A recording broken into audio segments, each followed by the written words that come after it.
I'm Matthew Michael Janisse.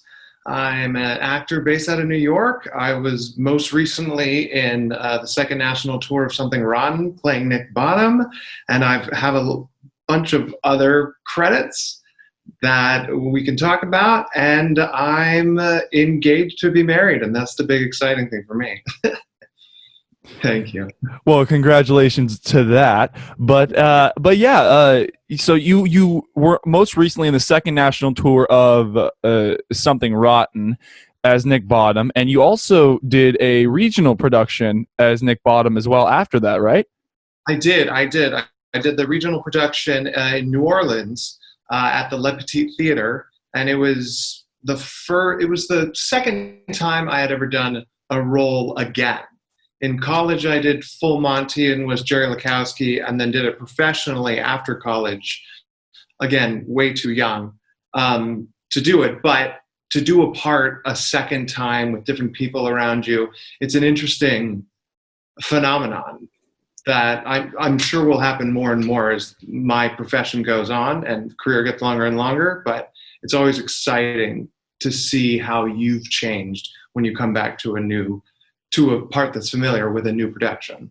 Oh, absolutely. And for the people that aren't really familiar with Something Rotten, tell us a little bit about Something Rotten and who. I mean, I'm probably the only person that knows who Nick Bottom is on this podcast, but tell us a little bit about Nick Bottom and tell us a little bit about the show Something Rotten. So Something Rotten is a show that takes place in the Renaissance, and it's about two who are trying to get a hit play produced, but they keep getting outshined by Shakespeare. So they go to their wits' ends. Patrons pull back money. So Nick Bottom, who I play, one of the protagonists, on dire straits, goes to a shady alley to request from a soothsayer what is the next big thing in theater, and they develop the first musical. And that's really the gold nugget of the show. Is it's the first musical ever made, and they struggle with what should a musical be, and then it's sort of pokes fun of musicals at the same time as honoring them, which is quite lovely. And Nick Bottom himself is a name that's referenced from Midsummer. He's the leader of the Mechanicals, and he has that famous death scene when they're performing for the Royals at the very end of the play. He's a ham, he's an overactor. But in the play, he's just the leader of this theater troupe, and he's doing whatever it takes to get his show and his family success. Yeah, absolutely. And also the uniqueness of Something Rotten. Tell us a little bit about it. It's known as a musical comedy. What is so special about the writing and about, the jokes and stuff?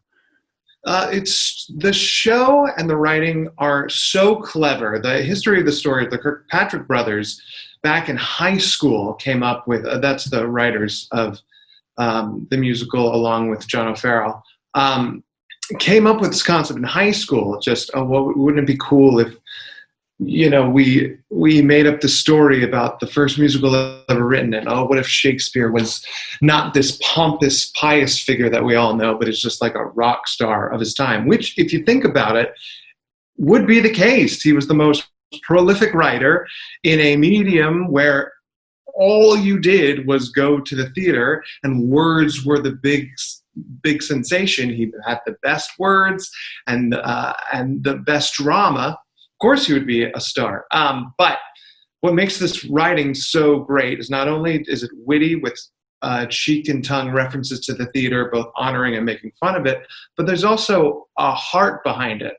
Yeah, there's a lot of joke, but if I look at the show through the lens of just Nick Bottom, it's a story about a man who's stressed about money and will do whatever it takes to provide for his family, and the pride that is his misstep, and just what everyone will do for what they're passionate about and what is secure.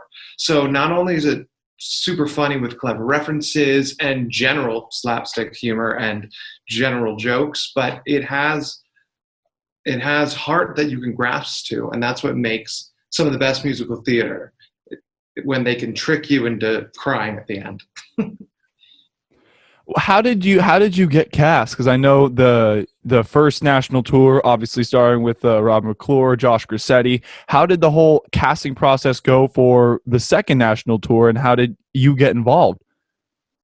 With the second national tour, it went non-union, which is there are certain contracts, whether it is represented by the Actors Equity Union or not. The first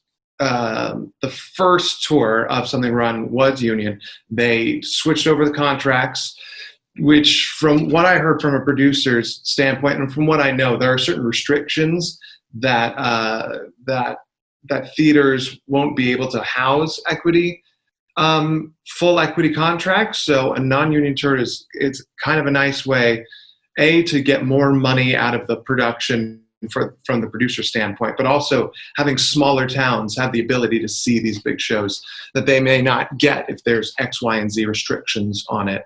But the way I got cast is it flipped over, so it needed an entirely new cast. What's really special about this, and what I think is a great lesson in theater, is I had worked for the producing company, Worklight Productions, 2 years ago in the farewell tour of Mamma Mia. I was an ensemble member. I was an understudy.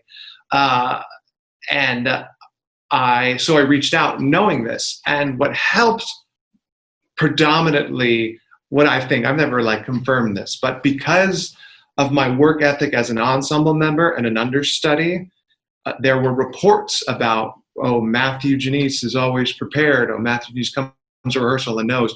Oh, we went on for his understudy track. He knows us. So within this company, they now know, oh, Matthew Janisse is someone who's reliable. And so when I saw that they had the listing, I sent an email out and said, oh, you're doing this. I went through my agents to be like, here's X, Y, and Z why I think I'm very right for this part. I was on the road with Cabaret, with the Cabaret tour, and sent in a video straight there. And once they had received my video, they brought me back for final callbacks. And I worked in the room with the writers, the original associate director, who was art director, Steve Bebout, along with, if not both Kirkpatrick's, at least Wayne was there, and Kevin McCullum was also there, who produced the first national tour. He was also there to sort of give his opinions because he produced the Broadway show to sort of help this new version live up to the magic that it was on Broadway. Yeah, absolutely. And so then after you wrapped you spent the last, the tail end of the tour in, I believe, South Korea, was it? Yeah, in Seoul, Korea. What was that like? Just doing it in a completely different country. That was a steep learning curve, because we had done the show for 10 months in English-speaking audiences, so you kind of know where the laugh comes, know how to ride it. You're also, we grew up in an English and American sensibility of humor and timing, so that informs everyone's performance. You do Something Rotten that's very word funny. There's a lot of word play. In Korea, laughs come in different points. Not only because what the society deems as funny and what's common among people are different, and B, they're not hearing our words necessarily. If they spoke English, they obviously could, but they're reading from super titles that were projected on the side. So you would say a line and they would laugh before you finished because the translation was faster, or the joke is more concise in Korean, or you would say a joke that is uproariously funny, but it's a wordplay based on an English word, and it wouldn't mean anything. Like a perfect example of that, in the musical, Something Rotten, one of the things that happens is Nick Bottom, my character, tries to steal Shakespeare's greatest play, and it's Hamlet is the thing, but instead of saying Hamlet, they say omelet. Problem is, Hamlet isn't Hamlet in Korean. It's a different set of characters, and Ham and Hamlet do not even look the same in the characters of Korean, or phonetically sounds the same. So that joke goes away. But you learn through it, and thankfully we had a couple of super fans who had seen the show a lot, and they sort of guided the audience to laugh. But it was definitely a culture shock, especially after doing a show for so long, to have those laughs be in different places. But it was a more honest version because we never knew where the laughs were coming. So we really got to just be honest. And if they laughed, then it was a fun thing. But they were very engaged. They always applauded at any big dance number. Any musical that had been in Seoul, Korea, they really loved. Isn't that a journey? Wow, that sounds really cool. And that was just at the end of 2019, correct? Yeah, that was in all of June of 2019. Right on. And then when did you do the production in New Orleans, the regional production? I did the regional production we started rehearsals in December, and it ran from January to mid-February. And that was a very interesting process, especially because I had already done the tour.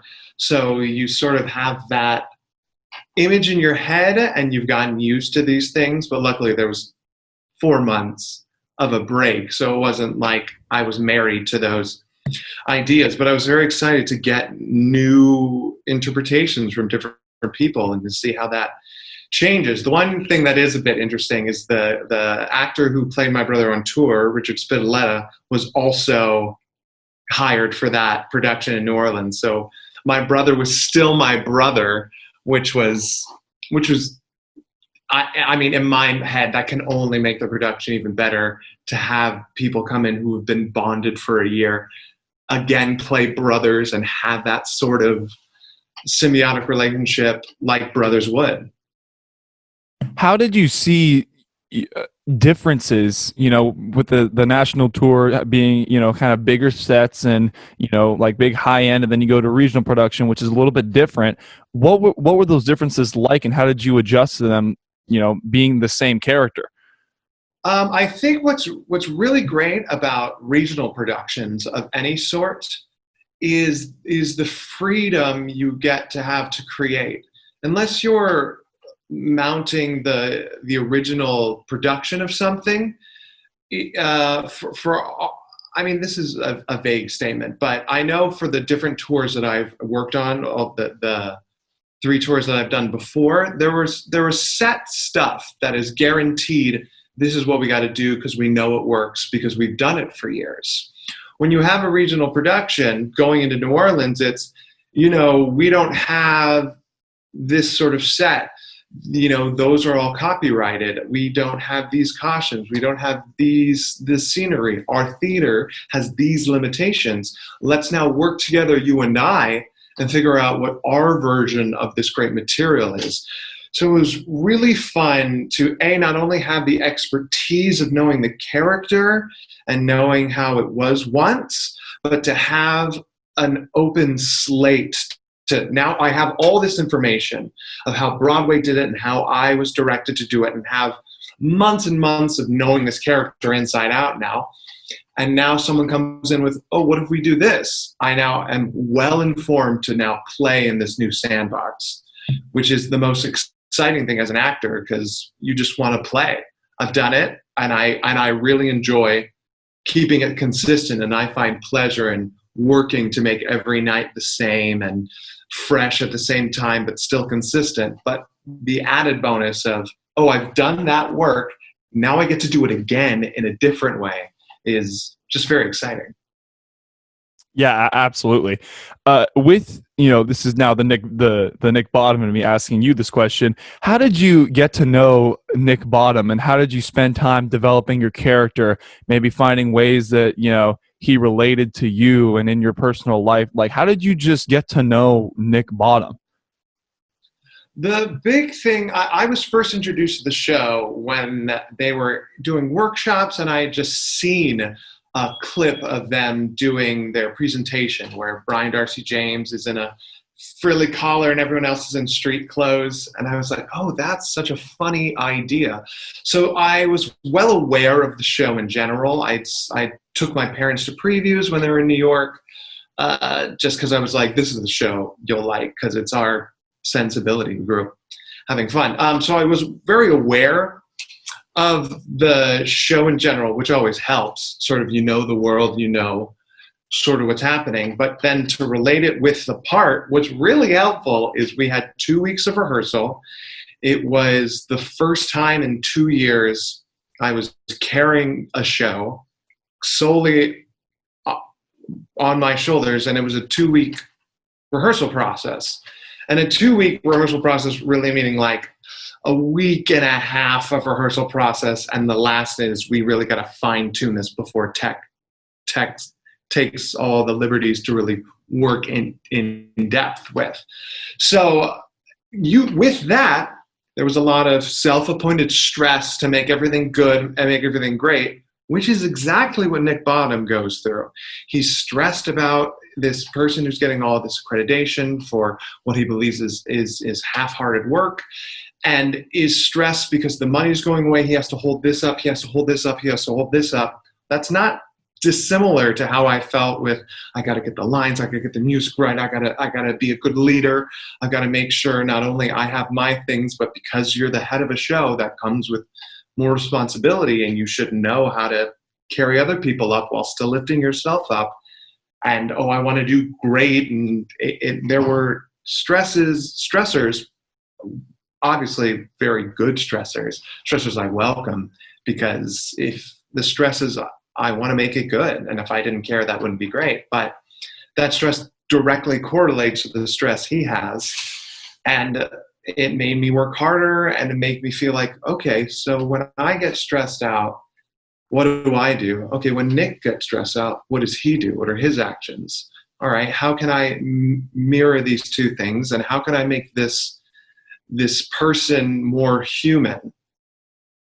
Especially being that Nick Bottom is essentially the straight man of the show. How can I guide, focus, and carry this story while being as honest as possible and help everyone else around me so that they get the best laugh?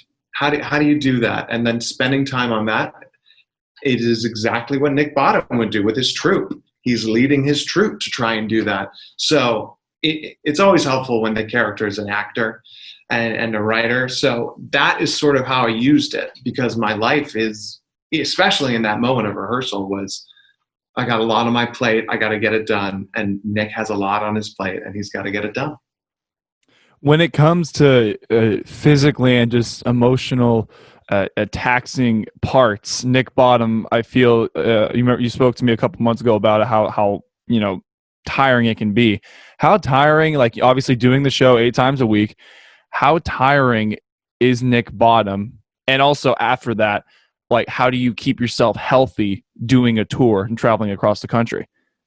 Yeah, well, I'll answer that in 2 parts. One, to build up the stamina for Nick Bottom was just like any sport, just doing it over and over and over again. In the 2-week rehearsal, we would work from 10 till 6, working on the scenes, doing the dance numbers, learning the songs over and over and over again.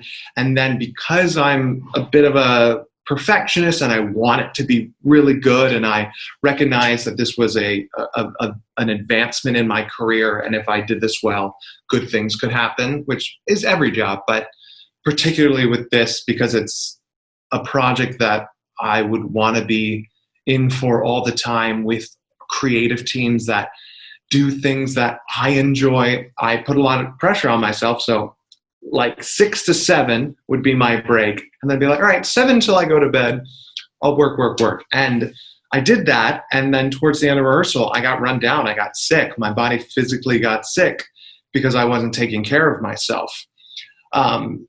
And if I had taken the time off to be like, rehearsal is done, don't don't obsess over this and add stress to yourself. I would have been more rested for all of that. And because of that experience and from my previous tours, I know how important it is to take care of yourself, especially when you're on the road. The best thing for you to do, and the best thing I did, was sleep.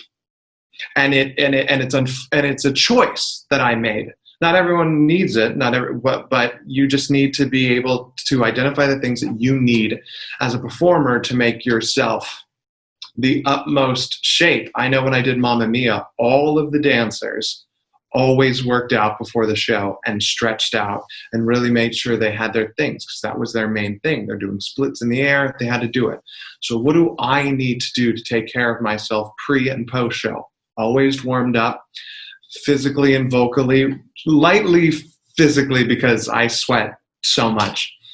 But then also doing a full vocal warm-up, so that, because it's not the singing that's hard with Nick Bottom, it's the yelling at people and talking forever and not going off stage to drink water that I found was the hardest thing to maintain. But then what does that mean for post-show? It means, warming down, making sure you're not talking. I didn't drink caffeine after a certain point because that dries out your cords. I finished a Ricola habit that I had, because Ricola has something in it that inevitably will dry out your cords. I got rid of that habit. Just taking care of yourself and not being afraid to be like, these are the things I need to do. I felt I would always go back and forth about having guilt about going back to my hotel room to sleep rather than being in a city and explore the new thing. But it's having the courage to say, it is more important to me that I do a good job tomorrow than go to that bar or eat that late night burger, which would give me acid reflux and then I wouldn't sound good the next day. But yeah, the most important thing, especially on the road, is deciding to take care of yourself, which is hard. Yeah, absolutely. And sometimes you got those Mondays off. I would assume, right? You got Monday's your off day. What's a house, a memorable house that you played at on tour, Something Rotten? Like, what was the favorite theater or like memory you had? Something Rotten. I mean, outside of playing Seoul, Korea, which was insane, and also we played there for a month. For me, the best thing was we played the Fisher in Detroit, which is where we opened, which was very special to me. And what was extra special is my family is Canadian. They live in Windsor, Ontario, which is right across the bridge from Detroit. So it was the first time the masses of my family got to come and see me do a show. So they actually got to see me perform in it. And it was the first time we as a company did the show without our directors, looking after us and stuff. It was our baby now. And to do it for the audience for the first time, because especially in a comedy, the audience is the last piece. And until that, our show wasn't full yet. So, and it's also a very historic theater. It's also small and so hot.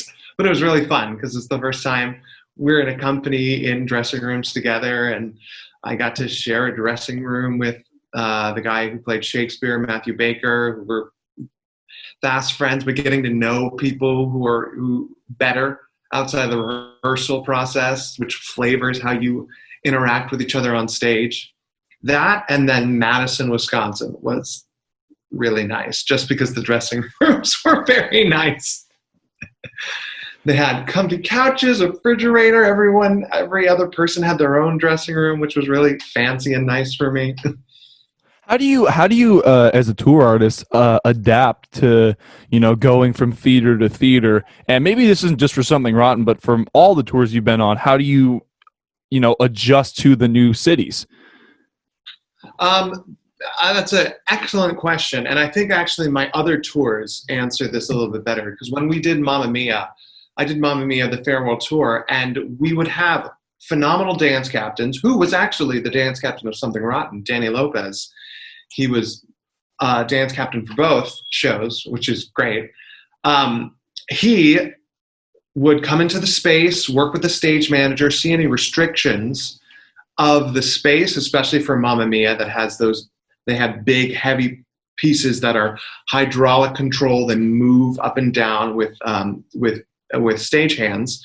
If something didn't move right or someone needed to enter through a different space, we would have, in all of the tours, we would have a meeting an hour and a half before showtime of the first place, and we would go through anything that needed to be changing in blocking. Say, oh, we only have 2 wings in this space because it's a smaller space. Let's run this number so everyone feels comfortable and clear, which was great. And in Cabaret, we had 2 versions of our set. One that was a 2-story set where the bandstand was on the 2nd story with storytelling, and then a 3-door thing on the bottom. And the other version was 2 doors on the side and just a platform. Very different. So with help of stage managers and your fellow actors, you filled it out in terms of technically. Now, as far as laughter, that's just, you just got to learn quickly through the first couple of jokes what people like. And it's just because for me, I've always viewed comedy as more of a science than drama. Both you need to be honest, but comedy, you need to have a little bit more rhythm and pace in it because it determines what's funny, and having that constant feedback of, all right, they really laugh at honest moments, so I need to be more honest. Oh, we're in a giant house where like we played Milwaukee, the audience was 30 feet, the front row was 30 feet ahead of us, which meant the back of the house was even further. Oh, great. The sound takes longer to get all the way back. We need to slow down because they're not getting the last line, the last syllables of our line till 2 seconds later. So we as all company, sort of, you hear it, you feel it out and you go, all right. So there's always a slight adjustment period when you play a new one, but that's a huge fun part about touring is it's not only you get to do the show over and over again and fine tune that, you get to do that each time with a new audience, which is really exciting. What's some 2 more questions before we wrap up? I saw you have your own personal website, MatthewJanisse.com. What would you recommend about, or like, what's some advice you can give about making a website?